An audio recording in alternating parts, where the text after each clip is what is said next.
Oh, brother, we're in business. Greetings, everyone. This is going to be a really exciting episode because I'm throwing a handbrake in the BMW. Hypothetically speaking, this should be a pretty straightforward install. I opted for the Drifttec Inline setup. Now, I've heard mixed reviews on this. Some people say it locks up, some people say it doesn't. We're gonna find out for the people. Let me give you a quick overview of what's gonna be going down here. Gonna rip this out, move this window switch panel to right there, and then the handbrake will go right here, and then it's just wha-bang. I'm gonna have to remove some panels here, but there's a line that goes from the master cylinder to the ABS module that controls the rear brakes. We're gonna delete that line and then run a line from the master cylinder to the master cylinder for the handbrake, and then from the master cylinder from the handbrake to the ABS module, and then bleed it, and then bada boom, bada bang, rear wheels are locked up, dog. They recommend you bench bleed the master cylinder before installation. So as you can see, I've already got it hooked up here, inlet, outlet. We're just giving her some pumps, getting the juices flowing through her, that's all. There you are. I don't have a tripod, so you're just gonna have to bear with me, but I'm gonna remove the shifter boot and the trim panel and that sort of thing. It may seem as if a lot occurred, but I'll give you the spark notes really quick. First thing I did was unscrew the shift knob, then remove the shift boot. And then I undid the 2 screws that are around the window trim panel. And then I ripped this bin out of that guy, revealing those 2 screws, which are right here. Undid those, and then I was able to pull this whole panel out. And on the back side, then I went ahead, undid all the cigarette lighter plugs and the couple plugs up there. And obviously there were plugs on the window switches as well. Now you're all caught up to speed, and it's time to trim some things down here like carpet, wiring loom. After a lot of tedious trimming, I was able to get this handbrake to line up how it's supposed to. Just trust. I have gone ahead and installed all 4 clips and studs that look something just like that. Now I can go ahead and install the entire handbrake assembly. I lied. I had the handbrake sitting in there, and some brake fluid was dripping out of the master cylinder. So I want to run the lines first. So to do that, I went ahead and removed the panel that is underneath the steering wheel here. Just a couple screws, a couple plugs that had to be undone. But now I have access to this little white panel, and that is where our brake lines are gonna go. If we take a peek here, you can see I removed these 2 panels. Real simple.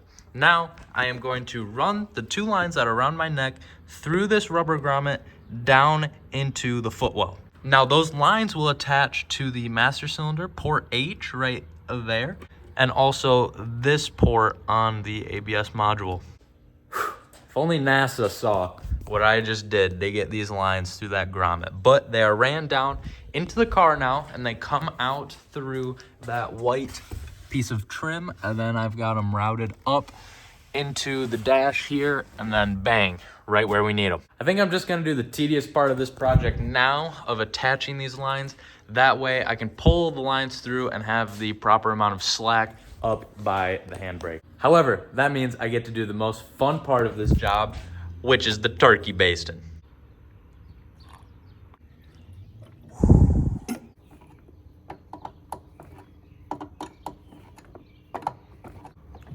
Getting somewhere.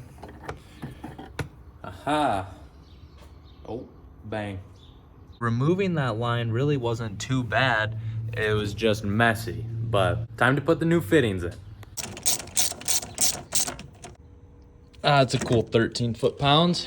It's concerning me how much that's sticking out of the ABS module, but I'm sure it's fine.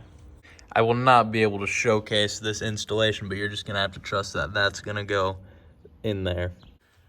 So I'm a little bit of an idiot, and as I was trying to install that line, I dropped one of the washers down into the abyss underneath the ABS module, and obviously I wasn't able to see it. However, using my bore scope, I was able to find it and use some welding wire to fish it out, essentially. It was incredible. Everything went well bolting the handbrake into the car. The only struggle was the bolt underneath the master cylinder and also threading the feed line onto the master cylinder. But after messing with it for a while, I got it in, and as far as I'm aware, the system is ready to be bled. So let the games begin.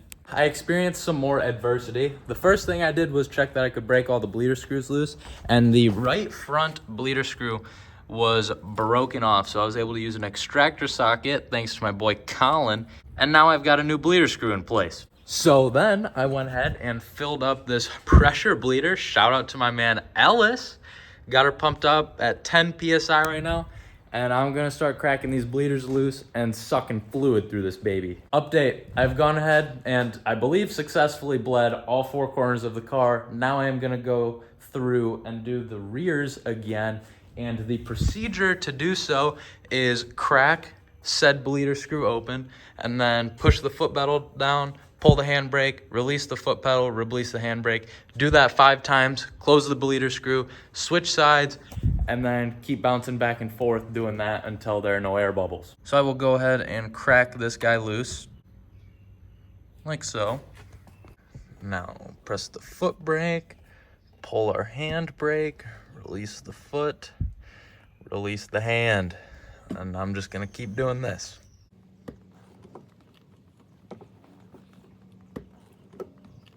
Well, everyone, I'm pretty sure that all the brakes are bled now. I went ahead and did the rears 2 times through, I believe, and my brake pedal's hard, so is the handbrake. So I think everything's good to go there. Now I just need to put everything back together. It's really just the trim panels in here and in the engine bay. But then I'm gonna go ahead and take her for a rip, but I haven't done so in a very long time. And as you can see, there's a few things I need to take care of before I can do so.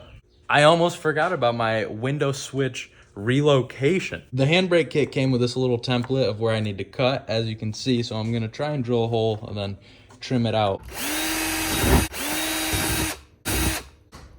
Oh, dude, I am so cooking right now. Oh. Brother. Look at that. Bang. God, I'm good. Well, after some gentle caressing, I got my window switch relocated into the ashtray, and now it is time to put all this back together. Just trust. Despite my terrible videography skills, the handbrake is in. It was quite a challenge to get this panel back in here, but we got the job done, and check this out. Pretty sick. But that's enough yapping, so let's take this thing for a little test drive. All right, everyone, let's see if this thing locks up. Oh, brother, we're in business.